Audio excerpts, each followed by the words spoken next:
a love like no other. Amara was no ordinary woman. She was fierce, proud, and known across the village for her sharp tongue and unbreakable spirit. When she walked, her steps were confident, her chin held high, and her presence commanded respect. The women envied her strength, and the men, though they admired her, feared what lay behind her piercing gaze. Yet, despite her power, Amara had one weakness: her husband, Ekene. Ekene was a man of charm, a man who could make a woman forget her worries with just a smile. When he married Amara, people said it was a match of fire and wind, one strong, the other wild. And for years, Amara loved him fiercely, ignoring the whispers of the village women who claimed that Ekene's heart would never belong to one woman alone. At first, it was just rumors. The laughter of a woman heard too late in the night. A gift missing from Amara's storage, later seen in another woman's hands. Then, it became undeniable. Ekene was not a loyal man. But Amara, stubborn and proud, refused to let him break her. She endured it all in silence, telling herself that she was still his first, his true wife, and that no woman could replace her. Until one day, Ekene brought another woman home. It was a bright afternoon when Ekene returned from his travels, a woman walking beside him, her head bowed in shyness. "This is Nena," he said. "She is my new wife." The words struck Amara like a spear. She did not shout. She did not cry. Instead, she stood frozen, her hands clenching at her sides as the villagers gathered around, murmuring in excitement and pity. Nena was beautiful. Soft-spoken. Gentle. The kind of woman who smiled demurely and never raised her voice. She was everything Amara was not. And that was what made it worse. Amara watched as Ekene led his new wife into the house she had built with him, the house that was meant to be hers alone. From that moment, the fire in her heart turned into something darker. Days passed, then weeks. Nena, despite her quiet nature, was a survivor. She never fought Amara directly, but she did not yield either. Whenever Amara backed an order, she obeyed without complaint. When Amara insulted her, she smiled and continued her walk. This only made Amara's anger grow. Ekene, of course, was blind to it all. He showered Nene with gifts, called her sweet names, and treated her like a precious jewel. And for the first time in her life, Amara felt something she had never felt before: fear. Fear that she was being replaced. Fear that she was becoming a forgotten shadow in her own home. Then, Ekene did the unthinkable. One evening, as Amara sat in the courtyard grinding spices, she overheard a conversation between the village women. "They say Ekene has found another woman," one whispered. Amara's hand stilled. "Yes," another said. "A young one. Beautiful. He plans to bring her home soon." The grinding stone slipped from Amara's fingers. Her body trembled. Not with fear, not with sorrow, but with a slow, creeping rage that called inside her like a beast waking from its slumber.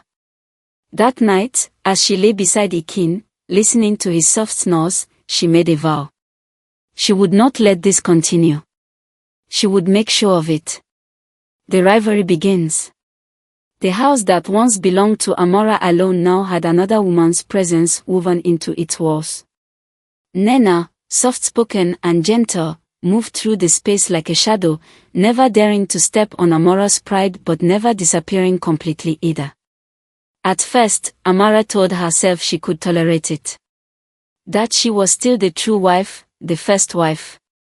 That Ekene could play with his new toy, but in the end, she was the one who had built his home. But tolerance has limits, and Amara's patience was already stretched thin. Ekene was a fool, too blinded by Nena's youth and beauty to notice the war quietly brewing between his wives. Amara could see it in the way Nena smiled when she thought no one was looking, the way she sat close to Ekene during meals, her fingers lightly touching his arm as she spoke in her sweet, honeyed voice. Each small act was like a thorn pressing deeper into Amara's skin. Then one evening, Nena crossed the line. It was just before sunset when Amara returned from the river, a heavy pot of water balanced on her head. The long walk had exhausted her, and she was eager to rest. But as she entered the house, what she saw stopped her in her tracks. Nena was sitting in her spot. The woven mat beside the cooking fire, the place where Amara had sat for years, preparing meals for her husband, where she had whispered secrets into the night with Ekene before his heart began to wander. And now, Nena was there, grinding peppers with a soft smile, her delicate hands doing the work Amara had once done with pride. It was a small thing, a meaningless thing. But to Amara, it was everything. Her blood boiled. She strode across the room, her footsteps heavy with anger. "Get up." Nena glanced up, startled. "Sister, I was only preparing dinner." "I said get up." The room fell silent. Even the fire seemed to pause its crackling. For the first time, Nena hesitated. But Amara's glare was like a blade against her throat. Slowly, she rose, stepping back from the mat. Amara took her place without another word. From that moment on, the battle had begun. Nena was no fool. She knew Amara's hatred was growing, and so she adapted. She did not fight back with words or force, she fought back with patience. With endurance. When Amara gave her the hardest chores, she did them without complaint. When Amara insulted her, she only lowered her gaze and continued walking. When Amara tried to humiliate her in front of Ekene, she merely smiled, never arguing, never defending herself. And that made it worse. Because no matter how much Amara tried to crush her, Nena did not break. Instead, Ekene loved her even more. The weeks dragged on, and the house grew colder. Amara no longer smiled. No longer laughed. She watched as Ekene showered Nena with affection, buying her fine beads, gifting her soft new fabrics, touching her face with tenderness. Amara sat in the shadows, feeling herself disappear. And then, Ekene delivered the final blow. One evening, as the sky darkened into deep shades of blue, Ekene stood before Amara with a casual smile on his face. "I have news." Amara did not respond. "I have found another wife." For a moment, the world stopped. The crackling fire, the distant laughter of the village children, even the wind, everything stilled. Amara blinked, certain she had misheard. "Another?" "Yes." Ekene beamed as though announcing a great victory. "Her name is Obiageli. She is young, full of life. She will bring new joy to this house." He said it so carelessly, so easily, as if it did not matter. As if she did not matter. Amara felt something inside her snap. She rose to her feet slowly, her eyes burning like embers. Ekene's smile faded slightly. "Amara." She did not shout. Did not scream. She merely turned and walked away, her fist clenched so tightly that her nails dug into her palms. She would not cry. She would not beg. But one thing was clear. She would not let this continue. Not for another day. A new threat. Amara had spent years in this house, carving out her place, ruling over it like a queen. Now, another woman was coming. She sat outside her hut, staring at the darkening sky. The evening air was cool, the wind carrying the scent of roasted yams and palm oil from the neighboring homes. In the distance, she could hear the laughter of the village children. But inside her, there was only silence. Ekene had taken Obiageli, a young woman from a neighboring village, as his third wife. She had heard the whispers before she had seen the girl. She is clever. She is cunning. She does not fear anyone. And that last whisper worried Amara the most. Nena had been easy to control because of her meekness. She had endured Amara's cruelty without resistance. But this new wife, Obiageli, was different. She was not coming to obey. She was coming to conquer. The day Obiageli arrived, the air in the compound felt heavier. She was young, much younger than both Amara and Nena. Her skin was the color of rich earth, her eyes sharp and watchful, always scanning, always calculating. When she entered the household, she did not lower her head in submission like Nena had. Instead, she stood tall, her lips curving into a smirk as she looked around. "This will do," she said simply, running her fingers along the wooden frame of the doorway. Amara's fist clenched. The disrespect was clear from the beginning. Obiageli refused to acknowledge Amara's authority. She ignored her commands, refused to do chores, and spoke as if she were the true mistress of the household. It was not long before the power struggle began. Obiageli had an advantage that neither Amara nor Nena had: she was fearless. Where Nena had bowed, Obiageli challenged. Where Amara had commanded, Obiageli ignored. And worst of all, Ekene adored her. Ekene was a fool, always blinded by new beauty. He spent his nights in Obiageli's hut, his laughter echoing across the compound while Amara sat alone in her darkened room, gripping the edges of her mat. How could he discard me so easily? How could he replace me without a second thought? The whispers in the village grew louder. Amara is no longer the favored wife. Ekene only has eyes for Obiageli now. What will Amara do? She heard them. And with every whisper, the rage inside her grew. She had endured Nena. But she would not endure this. Then, one evening, Obiageli crossed the final line. It was the night of a great feast in the village. The air was alive with music, drums pounding as men and women danced under the light of the full moon. Amara had been watching from the shadows, her heart aching as she saw Ekene laughing beside Obiageli, his hand resting on her waist as he whispered into her ear. And then, Obiageli turned her gaze toward Amara. And smirked. It was not the look of a woman who had won by accident. It was the look of a woman who knew exactly what she was doing. A look that said, "You have lost." Something inside Amara snapped. She turned on her heel and walked away, her breath shallow, her mind racing. She could not fight Obiageli with words. She could not fight Obiageli with strength. But she could fight her with something else. Something darker. That night, Amara left the village. She walked deep into the forest, past the ancient baobab trees, past the whispering spirits that lingered in the darkness. She was looking for the old woman. A woman who was feared. A woman who lived outside the laws of the village. A woman who knew the ways of vengeance. When she found her, the old woman was sitting by the fire, grinding herbs between her wrinkled fingers. Her eyes, milky with age, turned toward Amara before she even spoke. "I have been expecting you." Amara felt a shiver crawl down her spine.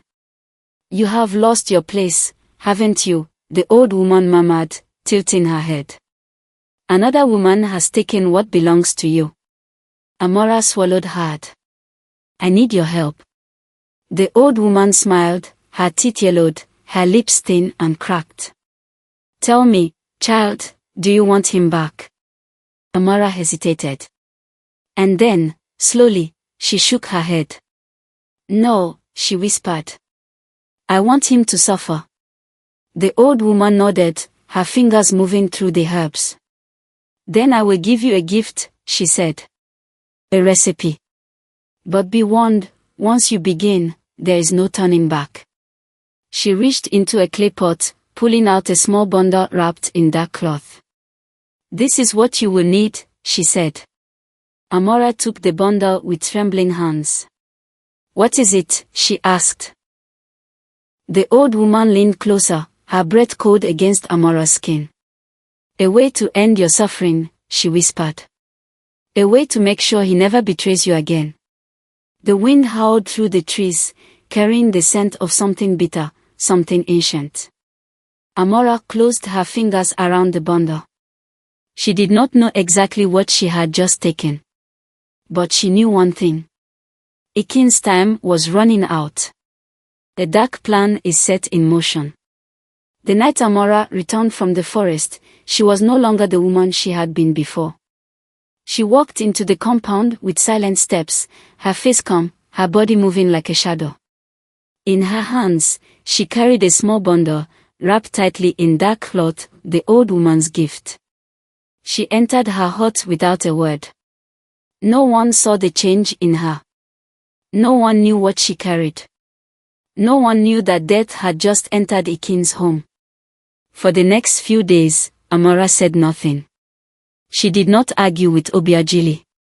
She did not insult Nena. She did not glare at Ekene. She simply watched.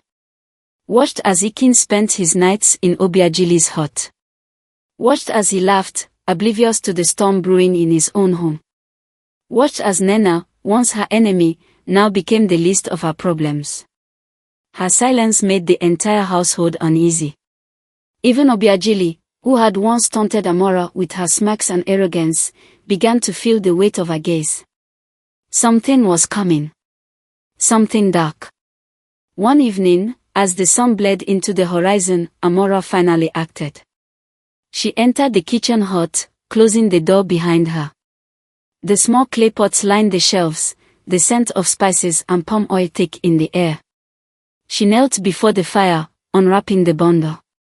Inside was a small pouch of ground herbs, dark green and pungent. The old woman's words echoed in her mind. Mix it into his food, and he will belong to you. But be careful, for a man who betrays his wife does not deserve mercy. Amara's hands did not shake as she reached for the cooking pot. She began to prepare the evening meal, her movements slow and deliberate. She pounded the yams into a smooth, soft paste, stirring them with precision. She seasoned the soup with the finest spices, letting the aroma drift through the compound. She roasted the fish until the skin was crisp, its juices seeping into the rich, red broth. And then, she added the old woman's gift. A single pinch. Then another. By the time she finished, the soup was rich, fragrant, and deadly. That evening, as the household gathered to eat, Amara served Ekene first. She watched as he brought the first spoonful to his lips, his face lighting up at the taste.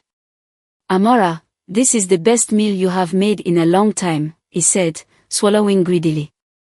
Amara smiled. Eat, my husband. Eat well. He did. He ate everything. The first sign came an hour later. Ekene had been reclining outside, his hand resting lazily on Obiageli's thigh, when he suddenly stiffened. His brow furrowed as he clutched his stomach. Then came the pain. A sharp, twisting agony that tore through his insides like a knife. He groaned, doubling over, his face contorting as he gasped for breath. Obiageli sat up in alarm. Ekene. But he could not answer. He fell from his seat, his body convulsing as his fingers clawed at his chest. His mouth opened, but no words came out, only a strangled, choking sound. The compound erupted into chaos. Nena screamed. The servants ran for help. The villagers began to gather, their voices rising in panicked whispers. But Amara. She simply watched. Her eyes cold. Her heart steady. She had expected Ekene to suffer. But what happened next, even she had not foreseen.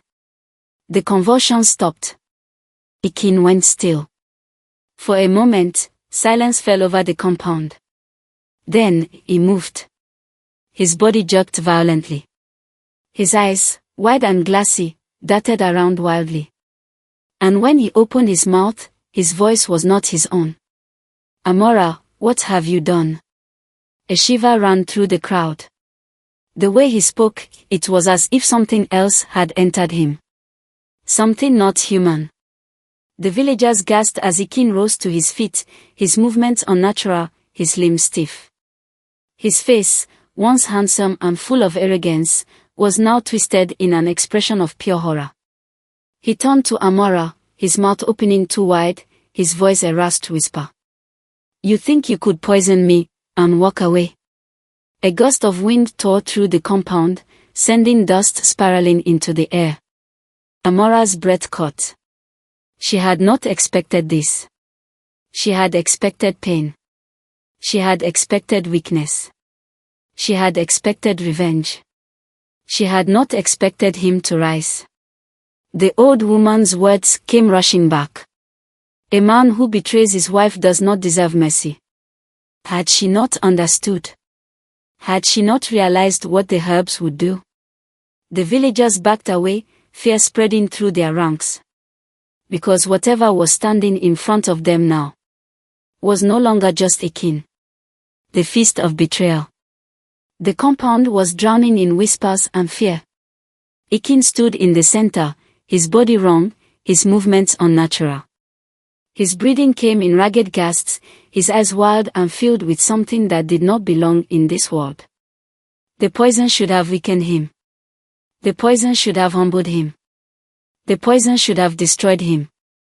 But instead, it had done something else. Something Amara did not understand. The villagers circled, too afraid to move closer. The wind howled through the compound, making the flames of the torches flicker violently. Then, Ekene spoke again. "Amara, what have you done to me?" His voice was not his own. It was deeper, rasping, like something had crawled into his throat and taken hold of his words. Obiageli took a cautious step back, her lips trembling. Nena clutched the edge of her wrapper, her eyes darting toward Amara in fear. But Amara did not flinch. She met Ekene's gaze with cold, steady eyes. "I did what was necessary," she said. A sharp gasp rippled through the crowd. The villagers turned to one another, horror spreading like wildfire. She did this? She poisoned him. The first wife has turned to dark magic. Ekene's body trembled, his hands clawing at his chest. His lips parted, his tongue flicking out like a snake tasting the air. Then, suddenly, he laughed. A choked, gurgling laughter that sent a shiver down every spine in the compound. "You thought you could end me, Amara."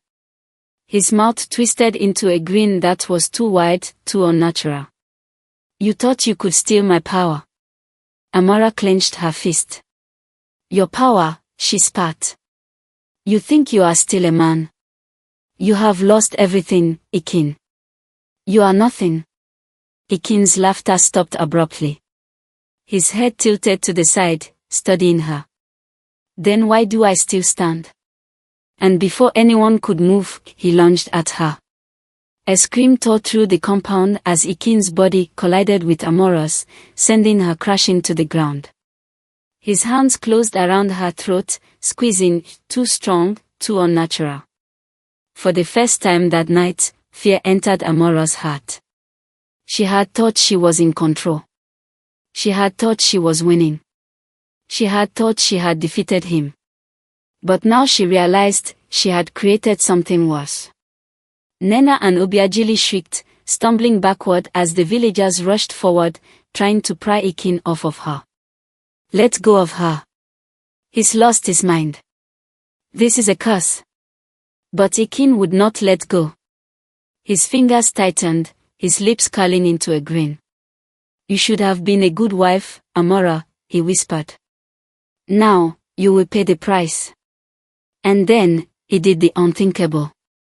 He opened his mouth, his jaw stretching wider than humanly possible, his teeth gleaming in the dim firelight. He leaned closer, as if to bite, to tear flesh from her throat. Crack! A heavy blow landed against Ekene's skull. He staggered, his grip loosening.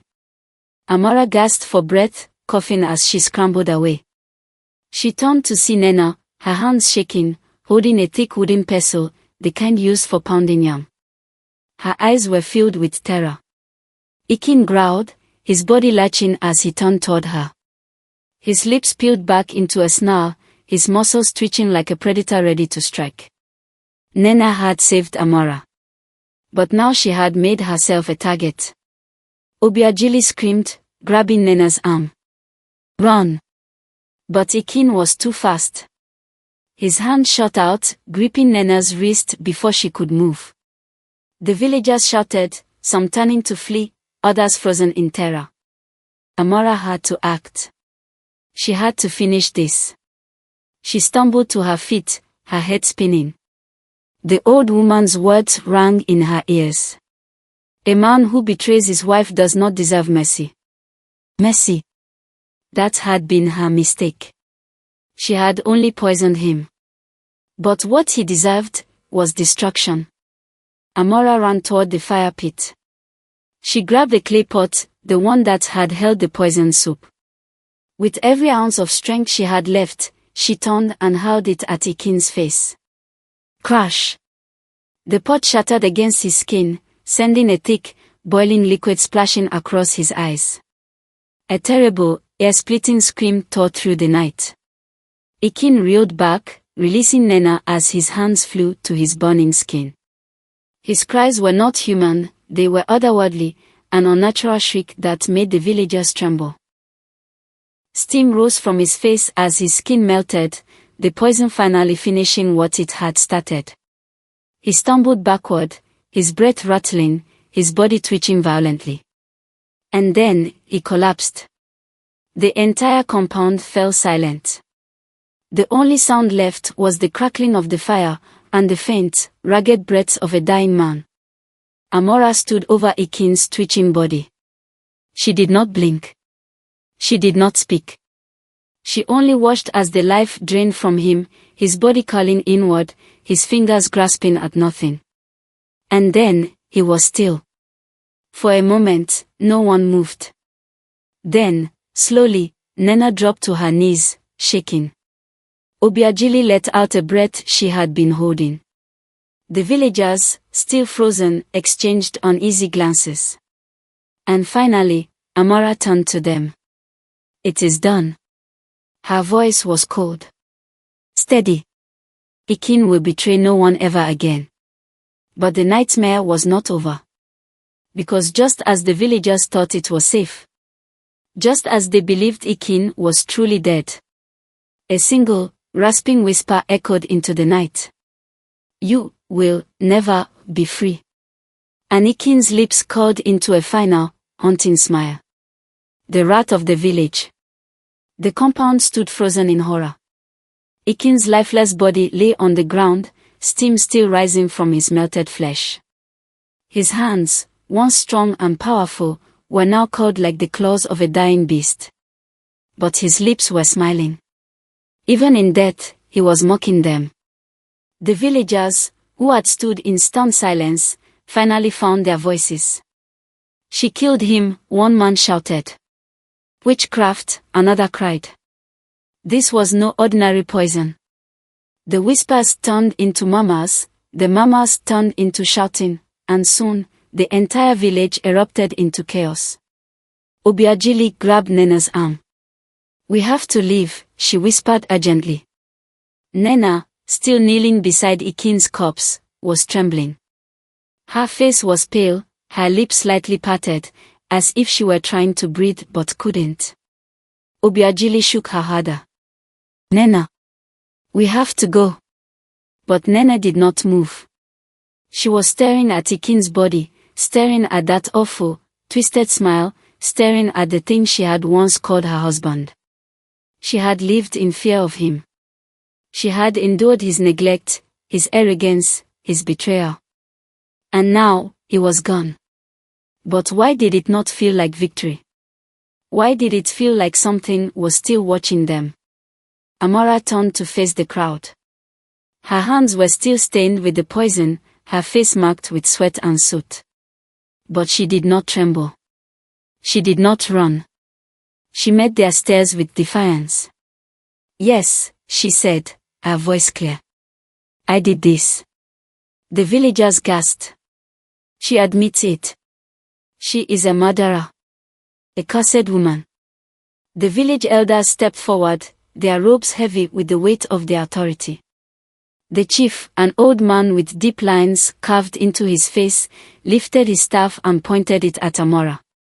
"You have defied the sacred laws of marriage," he declared. "You have taken a life with poison and dark magic." Amara did not blink.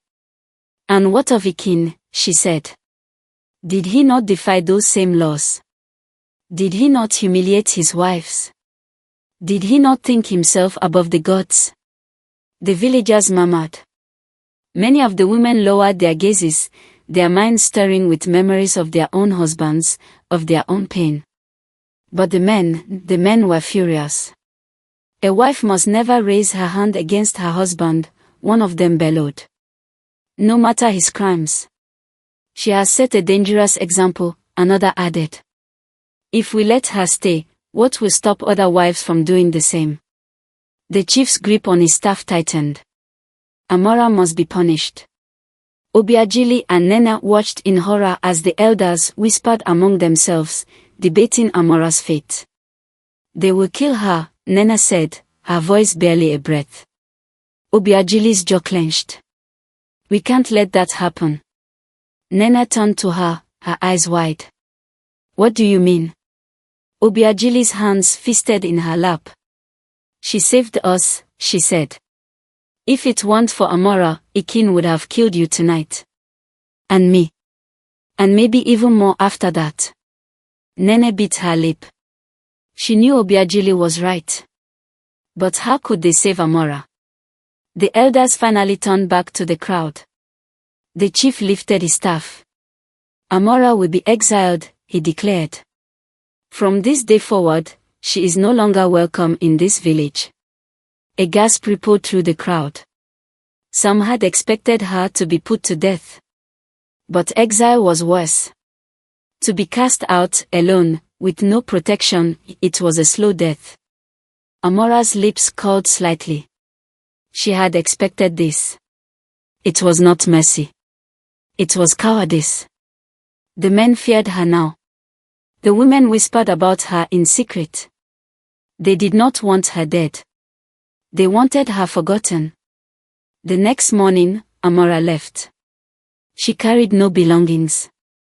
No gifts. No reminders of the life she had once lived. She only carried herself.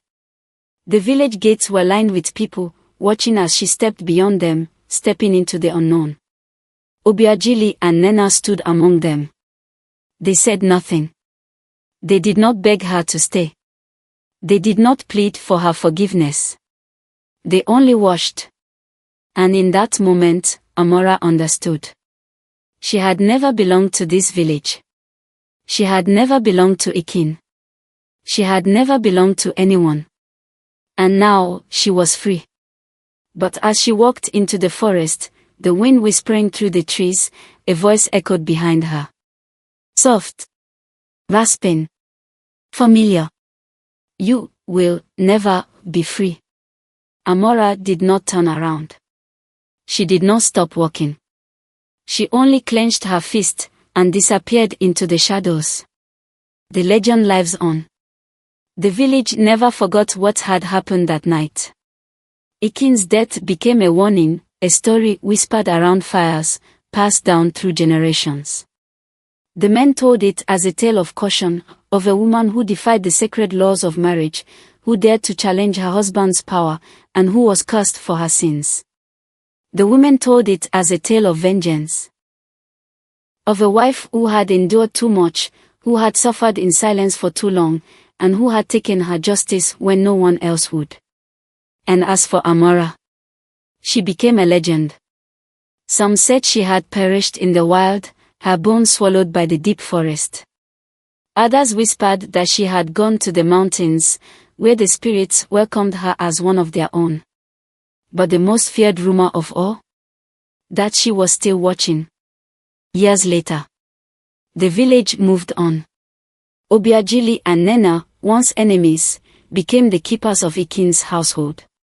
With his wealth now theirs, they raised his children, not as wives, not as submissive women, but as the true masters of his legacy. Under their rule, no man dared to mistreat his wife. No man dared to bring home another woman without her consent.